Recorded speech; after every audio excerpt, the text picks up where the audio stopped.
So, Hey, Mayor right. Welch, this is Olivia. Can you just confirm that, I'm not seeing that you have a mic connected, so I just want to make sure that you get that squared away before we start the meeting.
For the folks online, can someone just confirm that you can hear us? I'm not seeing a microphone connected to Mayor Mike Welch, but, Yes.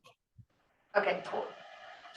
Is that Danny Wallace in the city of North Pole login, or is that Mayor Welch potentially with a microphone? This is Jason Holtz talking. Yeah, no, I know. I see city of North Pole is Gotcha. logged in as well. Yeah, the icon is me, but Mayor Welch is, he intended to be in this meeting too. So you should see two from North Pole. Okay, yeah, I see that Mayor Welch is in the meeting. It just, he doesn't have a microphone connected yet, so I don't know if,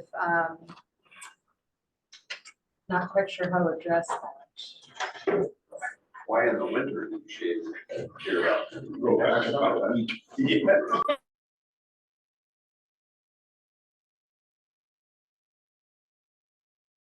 Shaved out. There we go, Mayor Welch. I see your microphone now.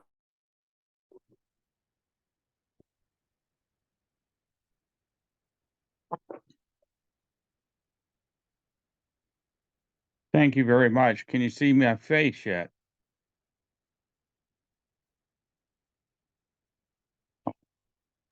Call it 12. Yeah. Okay. Shout. Okay, you are unmuted. Start. Ready? Okay, good to go. Well, good afternoon, everyone. Let's go ahead and have our introduction of members. Let's start with Mr. Rotterman. Brett Rutterman, River Source Borough Assembly. Joe Kemp, Northern Region Director. You. Jackson Fox, Fast Planning. Olivia, let's start fast planning. And all the folks online, where are they?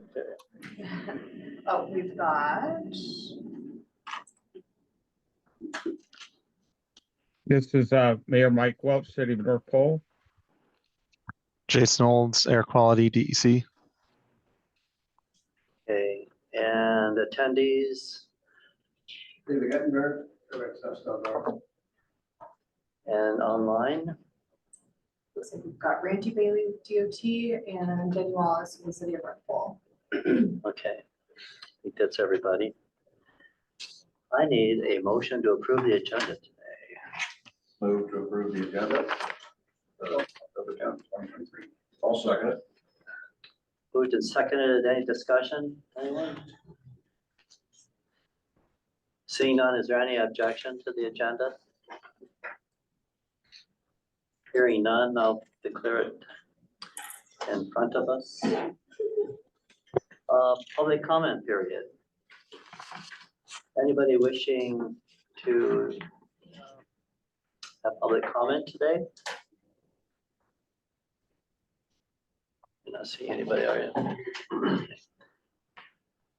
Not seeing anybody, we'll just say public comment is closed. That brings us to item number 5, Metropolitan Planning Area Boundary Update, which is an action item, and we have technical committee input from it attached as well. So I guess we'll turn this over to Jackson. Mr. Favors. So to give you a little bit of context before I turn it over to Olivia to give you a presentation on the development of this map. Our metropolitan planning area boundary is updating this boundary is an exercise we do every 10 years, and it follows the census.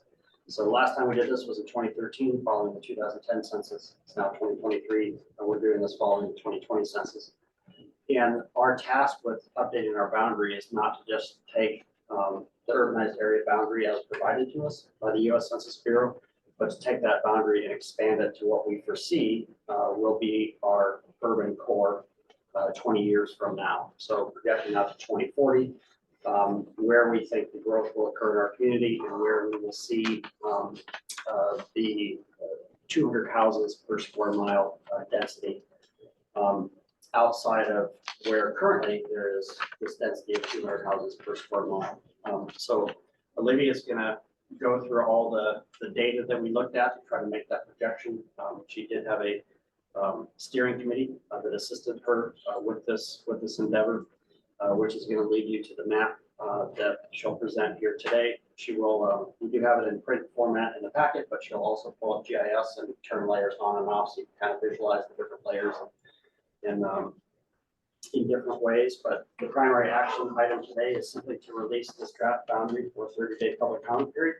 So this will come back to the technical committee and policy board for approval at future meetings after we have collected input on the boundary adjustments that we've made between our current boundary and the new boundary that was just drawn over the past couple months. So take it away, Lydia. Okay, alrighty, so we will start, well, I guess, and it was, as we all know, we're here right now because the technical committee did recommend to the policy board to approve the release of this draft minimum boundary update for a 30-day public comment period.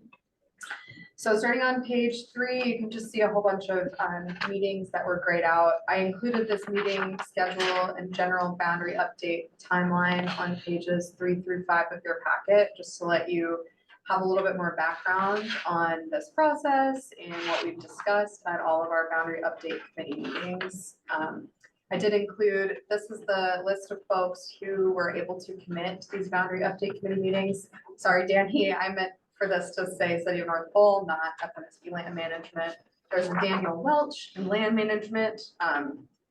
Danny Wallace is with the City of North Pole. So anyways, on page 6, you'll see the list of folks who established this boundary update committee and contributed to the data acquisition, general research, and decision-making to bring you the minimum boundary update that I'm presenting to you today. So on page 7 of your packet, this starts a little series of fact sheets that I created just to give an overview of how we approached determining this minimum boundary. And I want to state that a lot of research, extensive research to validate a GIS and data-driven approach to 2040 population and houses per square mile projections went into this. So I went down to Matsu to learn from Garrett Verbeek down there about his approach to the MVP for transportation's boundary determination.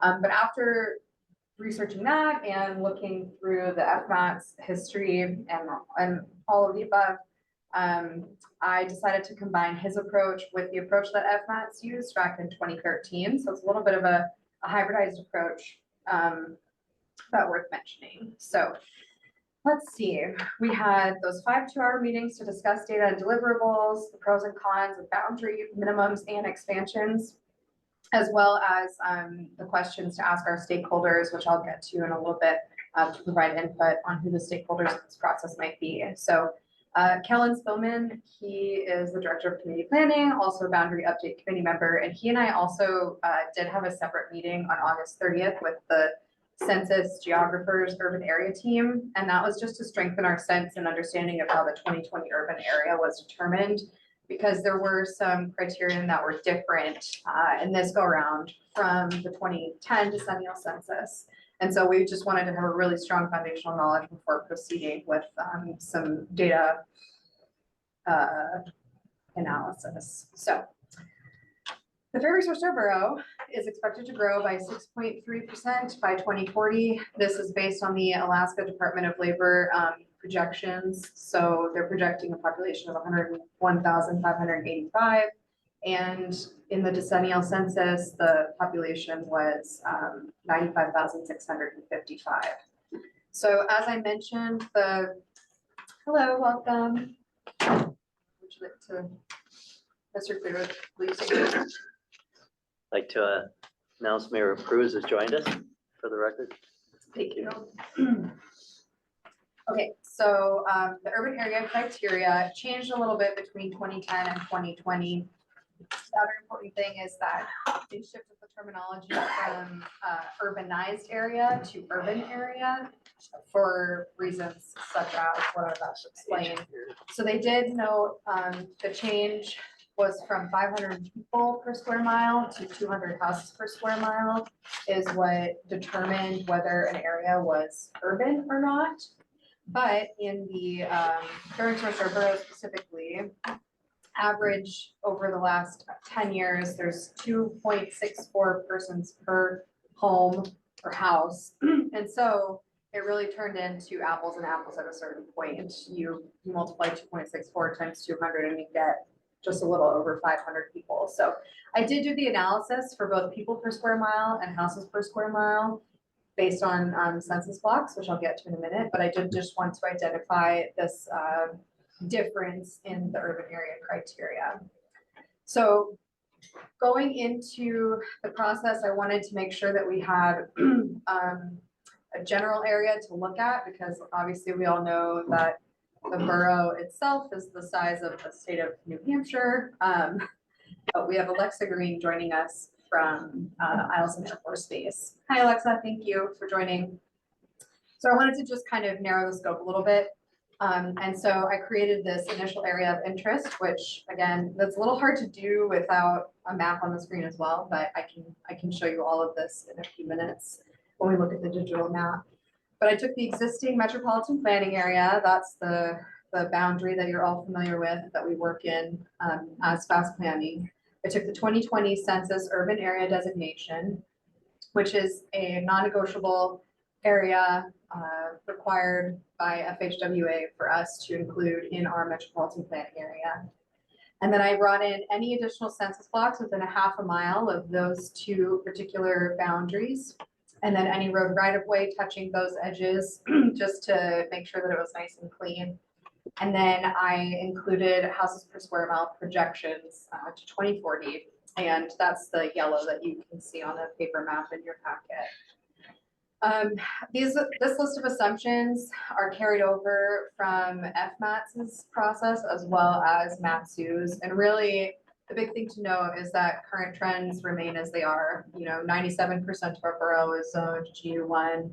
We're assuming that that's not going to change and that there's not going to be some shift in zoning or housing trends that would just completely throw all of this data off. So that was an important thing to note. And then if there's a boundary edge along a road center line, we wanted to include the whole road right of way so that we didn't muddy the waters and just, end the urban area right in the middle of a road center line or whatever. All land to be used for residential construction is likely already in private hands. If the lot is over 5 acres in size, we can assume the subdivision into 1.5 acre lots per housing unit would occur. Both of those assumptions are very consistent with the data that we were seeing just in terms of land use, which was really fun. And wetlands are not preventative to development. So I did include just a little page about some expert input. These are results from our survey. We reached out to 20 industry experts, including surveyors, engineers, contractors, both commercial and residential builders, real estate agents, economic development professionals, mortgage lenders, state land sales, and housing sensitive population representatives. And we had a 50% response rate. So 10 folks responded to our survey, which I was really grateful for at this time of year, especially. The responses that we received were high quality. And a lot of the responses not only reinforced what the data eventually showed me and the committee, but it also highlighted challenges, gaps, and more that our planning and programming processes can continue to address and bring into the decision-making process. So you can see the responses on page 12 through 22 of your meeting packet, but I can briefly summarize just a few of the points with this particular page, which is page 8 of your packet. Most importantly, I just wanted to identify this particular question and the responses that we received. How does the availability and quality of transportation infrastructure impact housing development patterns? We heard either to an extent or to a great or significant extent. And this particular question, we got these responses at a great time during my data process because I was really starting to get just overwhelmed by talking about housing because that's how we designate the urban area, or how the census designated the urban area. Housing. It was really easy to just get sidetracked by that particular designation and forget about the real reason we're doing this, which is transportation planning, because we are a transportation planning nonprofit, we're an NPO. So I wanted to just highlight this and remind myself and everybody in the room that is the goal and the topic of conversation today. And then you can see some of the comments, they're a little bit small on the screen here, but again, these particular comments really just contributed to what we were really starting to see in the data, which was just that access is a really big factor. And here you can see they were allowed to select as many as they wanted in terms of what influences someone's decision to develop new housing, and road access was the #1 characteristic that was identified amongst all of these other options. Obviously, permafrost and the cost to build were pretty high, as well as access to water, but transportation related issues beat everything else out. So I did want to include this pros and cons of a smaller boundary versus a larger boundary page in your packet. So the smaller boundary, which is what you'll see presented on the map today, that is the minimum boundary that we felt like we could come up with the boundary update committee and through the technical committee. And a lot of this language is fairly technical, so we don't necessarily plan for this exact verbiage to be what the public is trying to interpret. We're going to make it a lot clearer. And so if any of you have any questions, please let me know. But the key highlights are that a smaller boundary would obviously keep our funding a lot tighter, a lot more concentrated. We could bring in STIP funding for projects that are just outside of the metropolitan planning area. So a lot of collaboration with the state. And we could eventually form an RPO, and we would have less emergency projects because the funding could focus on long-range, diversified, high-quality projects rather than repetitive repairs. Of course, if there was a smaller boundary, there would be less local control, there would be an increase in competition for funding, and there would be the potential for segmenting some roads or neighborhoods. The larger boundary could match the PM 2.5 non-attainment area, which in 2021, we did bring in a couple of sections of that because those particular areas on the non-attainment area boundary matched up with some parks, and we were able to bring those areas in 2021. So there is a section of our boundary that already matches that. We'd have a broader reach of transportation planning, and there would be a lot more local input on impactful projects, but of course the funding would be diluted. The committee identified that there would be Band-Aids versus true fixes. So we would just kind of keep having to slap a Band-Aid on the project instead of really getting down to the nitty-gritty. So again, we can go through this if anybody has any additional questions, but I wanted to make sure that everything was transparent and you had all of the keys going into the decision today. So we're about to look at the map, and really I included the block group populations data down here just so you could have like a high level understanding. What I did in order to create the map that you see in front of you, I believe, yeah, this page 11. I found the percentage of population and houses per square mile. I found the percentage of both of those within census blocks. And then I determined how much of each of those census blocks, what percentage they were of a census block group. And then I projected the, this particular percentage and that number, the difference between these two, across all of the census blocks and distributed that projection by percentage. So I can say that again if I need to, just let me know.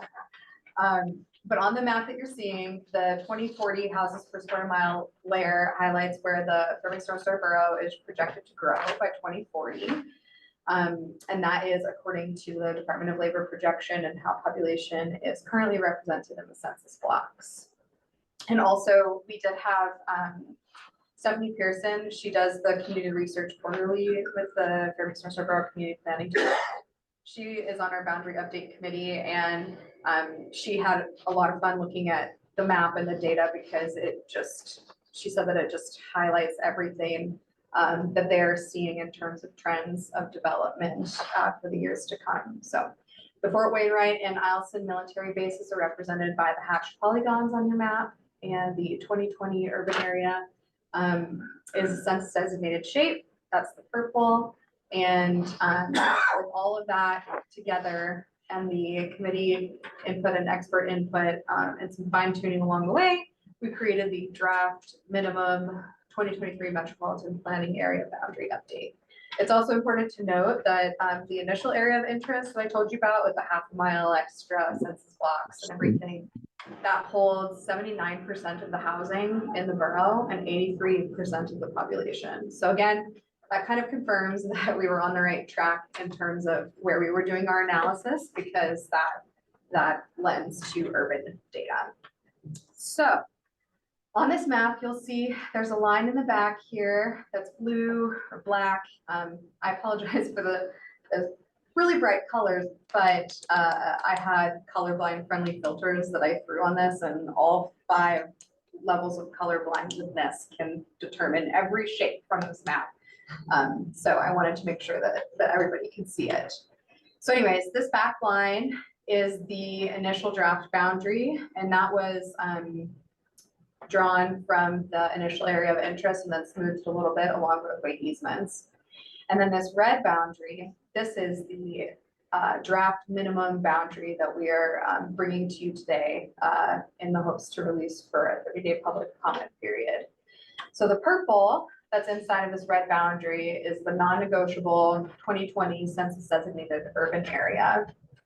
And that has to be included in our MPA.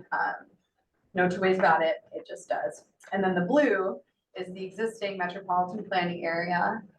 And you can see that obviously there's more than what the urban area required, but a lot of this has been in the MPO's planning area for a really long time, and there are projects programmed and whatnot around here, so I just wanted to kind of identify what you were seeing on the map. And then we have the 200 houses per square mile predictions. Again, that's the yellow. So you can see that we have a lot of growth happening out here in North Pole, which is something that everybody's been anticipating now for the last several years. Same even out at the Eielson Air Force Base.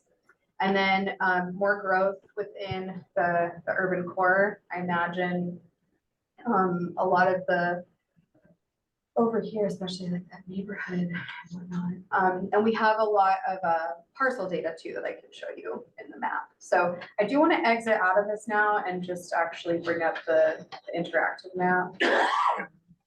It's more fun. But you can all have your paper map. Here we go. Okay. So I'm gonna just turn a couple of layers on and off for you, just so you can see everything. And then the other thing that I wanted to note was that Ryan Danhauser, who is with the borough's assessing department, is also on our boundary update committee. And he was able to get me 2013 through 2023 construction data. And that was really fun because we got to sort out commercial versus residential in nature, new construction. So over the last decade, kind of analyzing what the trend is in terms of building. And it turns out that 98% of the new construction has been designated residential in nature. And so that's what all of this black is that I just turned on for you. And what I like about this particular layer is that when you look at it, in addition to where all of the yellow is popping up, you can see that the yellow is an accurate depiction of where population might expand and where housing units might expand by 2040, just based on construction patterns as they are over the last 10 years. So looks like folks are finding land to build on.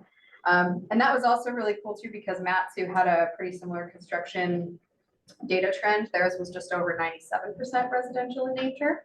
So I like seeing those consistencies. It's very affirming when you're looking at data like this. So let me turn off this thing. Okay, so the red line is the draft minimum boundary. The purple is the non-negotiable urban area from the census 2020. And then the blue is the current fast planning metropolitan area boundary. So I'm happy to answer any questions. Again, we are asking today for your consideration to release this draft minimum boundary, the red line, to the public, public comment period. And I'm happy to fill you in on anything else if you need it. So.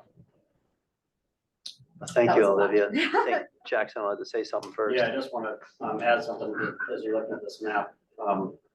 So some of the areas in our boundary that we have expanded to, of course, we don't have Eielson Air Force Base in our boundary currently. So Eielson Air Force Base and then that Moose Creek neighborhood along the Richardson Highway there. So those are two areas being brought into our boundary that historically not been in the boundary. Other areas of expansion is the Chena Pump and Chena Ridge Road area.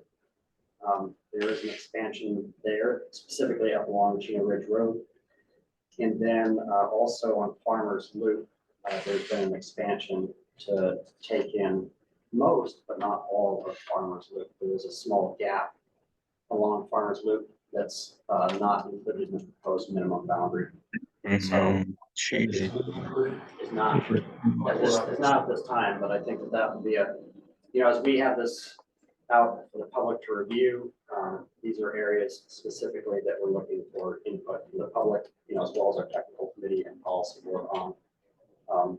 So again, we're expanding to Eielson Air Force Base, Moose Creek, Chena Ridge, Chena Pump, and then we're taking in the majority of Farmers Loop Road, whereas right now we only have about half of Farmers Loop Road. So those are new areas that we've brought in that we didn't have in the past.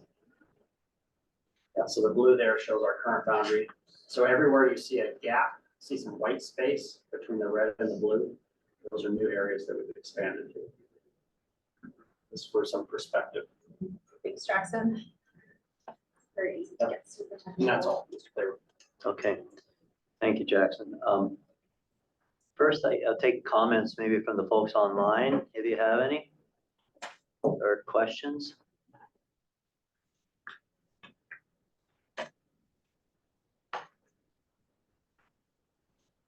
Don't see anybody.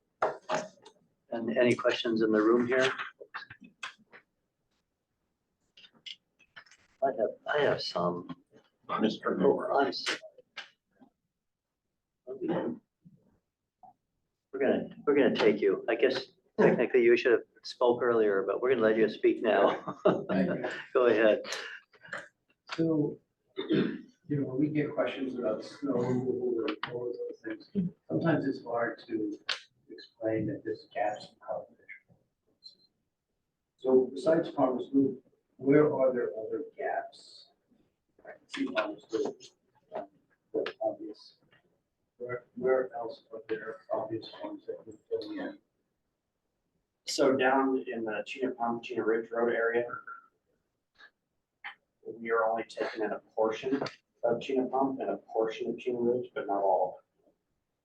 So this was So- previously in the MPA. When we were doing our steering committee meetings, we initially included that entire area. But at our last steering committee meeting before this map went to the technical committee, Kellen Spillman at the borough recommended that we only take in the purple in this area where we're required to. We don't take on any financial responsibility for the rest of those roads. So Chena Pump and Chena Ridge, again, we're only taking a portion of the road, only the portion of the road that we have to, not any more of it. And same thing with Farmers Loop. So again, Olivia was trying to work towards a minimum boundary. And from this point forward, we're looking for input from the technical committee, the policy board, the public on any areas we should grab or expand to. So hopefully that answers the question. Brett, go ahead. So Chena Ridge, especially, that's a lot of roads to take on. How does this affect like our funding? I mean, this is a lot of potential future projects with a pretty small pool of money. What does that do to us? At what point, I guess, does FAST get more money to deal with the mileage of road we're taking on here? So the money that we receive for our road improvements is there's a federal formula that splits it out from the state's surface transportation program dollars. It's based on the population of our area. So our population grew in the boundary from about 64,000 up to, I think we're at 73,000 now. So we now have more population in our boundary, which means we get more money. And so, our surface transportation program dollars, for example, went up from about 8 million up to about 10.5 million. So we get a little bit more money, but it's, when we're talking about $10 million, that's not a lot of money to do much. Right? We do one large road project in the summer, or you can do a bunch of small spot repairs kind of, in road service areas or on a city street or, something with Parks and Rec. But the amount of money that we have is it's the way Kellen described it, it's kind of like the cherry on top of what the city, the borough road service areas and what the state invests into the road system. So we're not necessarily responsible for all the roads that are within our boundary because we don't have enough money to take care of them all. But competitively, our local governments at the table here can go after those dollars for their individual projects. So, but yeah, we try to do the smallest boundary possible because we have limited funding, and you start to go larger, and that gets more and more diluted. But this will increase our funding somewhat. It already has. Okay. Yep. And that's based on the purple area population. That's how our funding got increased. Other questions?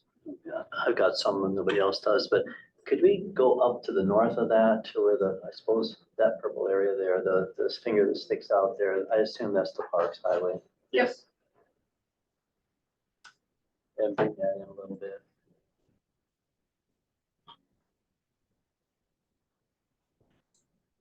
Where does that stop? Just outside of Esther? Yeah, pretty much the same place. Oh, there it goes.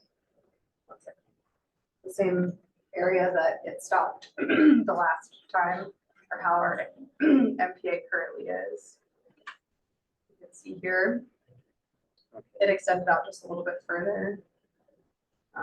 So there's the blue, which is the current gas planning, and then purple, it just kind of swooped down right here.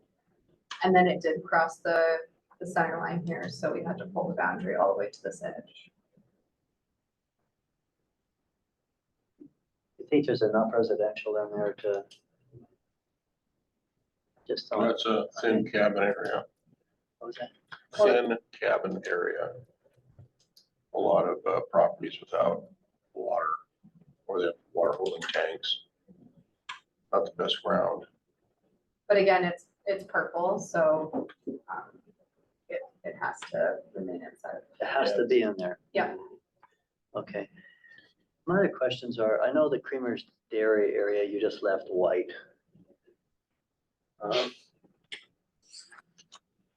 This area. Yeah, no, I'm looking at the map here, I'm sorry. Oh, no, that's fine. So that technically is not inside because there's no roads or no residential. So I'm looking at the military deal, like for Fort Wainwright, when you go south of the base there. Okay.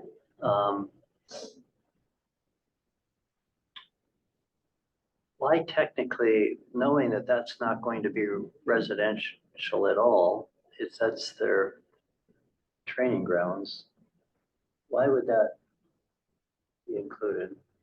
Does it have to be included? In, like, in here? Or are you talking Or why about not the just half? make it like Creamer's Field? Are you talking about bringing the The red line southern part, down there, yeah. down here?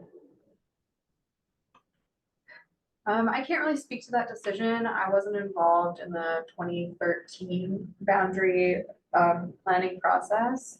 You weren't, okay. But you were on the document. Can you speak to it, Mayor Burrows? Guilty as charged. Yeah, I can't really speak to that, Mr. Cleaver, but. But for the full board's clarification, the federal highway administration funds that we have, these funds cannot be spent on a Department of Defense property. We can't do planning efforts for Wainwright or Allison, and we can't spend any of our project funds on their installations. So So they're a wash. Yeah. despite the fact that they're in our boundary, we can't spend any money out there anyways. So, but with the exception of the Richardson Highway, which is DOT road right away, it's, it doesn't really show the SWAT through there, but say in the event that there was some non-motorized facilities that like an asphalt path that need to be repaired or a frontage road that need to be repaired, and that's something we can spend money on with the DOT road right away, but we can't spend any money on military land. But yes, at some point in 2013, the decision was to have the southern boundary follow the levee system in the north bank of the Tanana River. So that was a decision that was made prior to development of this map. So the red line is following the levee right now? Yes. Okay, then let's go to Eielson out there. In Eielson, like you say, Jackson, we can't do anything on base, and we're not going to do anything on base. But to the south of, actually southwest of the road there, that's just, there's no residential over there, and there never will be that I know of. So I'm just curious, I don't know of any residential here that other than on base. There is in Moose Creek, obviously, but why didn't we just stop right after Moose Creek and forget Eielson? Well, again, with the purple layer that you see there, that's not negotiable. No. The Census Bureau said that purple must be included in your boundary. Okay, So if we say cut Eielson out and we submit that to federal highways, Kick it back. they'll reject it, kick it back. all right. This doesn't make any sense. Good question, Attorney.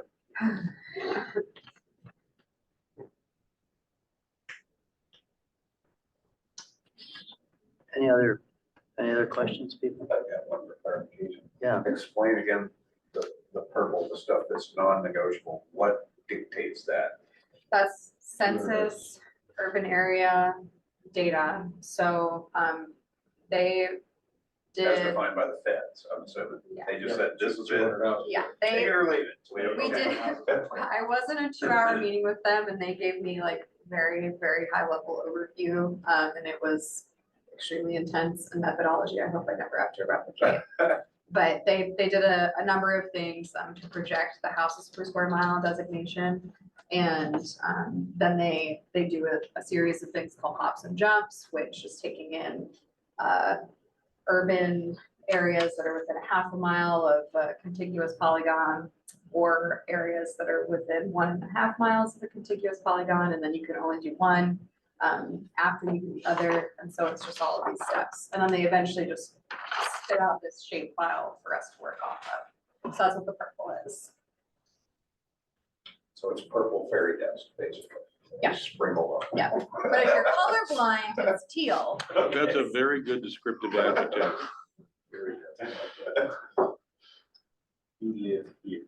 That's right. We, My only other comment is the one up front about dilution, and you folks talked about it too, of the funding. You know, we need to be real cognizant of that, but so I appreciate the kind of conservative approach you guys took on that. Anybody else? I think we need a motion to submit this to a 30-day public comment period, do we not? Looking at you, Mr. Kemp. Yeah, I'll, big motion to. whatever he does, I'll second. To send it to the MPA to a boundary update to a 30-day public comment period. Second. Moved and seconded. Any discussion? Actually, now is when we're supposed to have public comment, isn't it? Would you like to comment again, Mr. Guttenberg? Now that you asked, no. So, comment, question. What impact does extending the boundaries on top of service areas due to service area taxation and maintenance? So it doesn't affect any, it does not affect taxation and maintenance.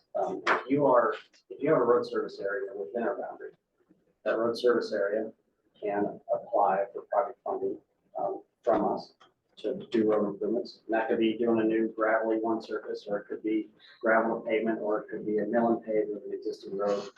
An example would be the Aztec Road Service area out in the North Pole area. So this summer, we did a mill and pave with all the paved roads. And we took 3 of their gravel roads and converted them to pavement. But applying for funding from fast planning for those road improvements is voluntary. The advantage is that you only have to pay a 9% match on the federal dollars that we have, so it's a pretty good deal. But I will say that most road service areas can't even cobble together the 9% match to nominate a project. So there are some road service areas that have a bigger maintenance fund than others and have the ability to apply with that match commitment. So it opens up an opportunity for these road service areas, if you are in our boundary, to apply for funds through us. But then again, our funds are limited. And we do work in road service areas maybe once every 3 years. It's not a every year type deal that we get to work in a road service area. So we have some funding available, and it's competitive. And but project delivery does take, it's years in the making, so it's difficult to go down.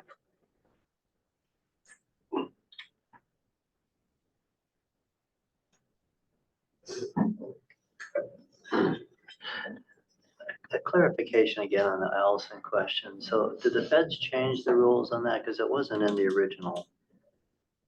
Was it? In the original? No, the Eielson Air Force Base and Moose Creek are not currently in our metropolitan planning area boundary. Due to the growth in Moose Creek and on Eielson over the past, between censuses, between the 2010 and 2020 census, that purple area met the 200 households per square mile criteria, the Census Bureau, to make them purple. So prior to that, Eielson didn't have the population to be purple, huh? Correct. Yep. Oh, that surprises me. The other thing was is that Eielson Air Force Base was well, that purple area, that polygon there was too far away from our boundary to make a jump to. It was over 1.5 miles away. So, but the Moose Creek Moose Creek, brought it in. the new houses that went into Moose Creek is really what brought that in and made it contiguous. All right. Any other questions? Should go ahead and call the vote then, please. All right, we'll start with Mr. Kemp. Yes. Mr. Olds, Yes. Mayor Cruz, Yes. Mr. Cleaver, Yes, Mr. Roderman, Yes. Mayor Welch. yes, okay, that is approved on unanimous vote. Item 6, other issues. Do you have any other issues? Anybody? This meeting. Want to talk about the price of gasoline or anything like that? You got issues. Yeah. You got it. Okay, seeing none, let's go to policy board member comments. Anyone online wishing to have any final comments here? no,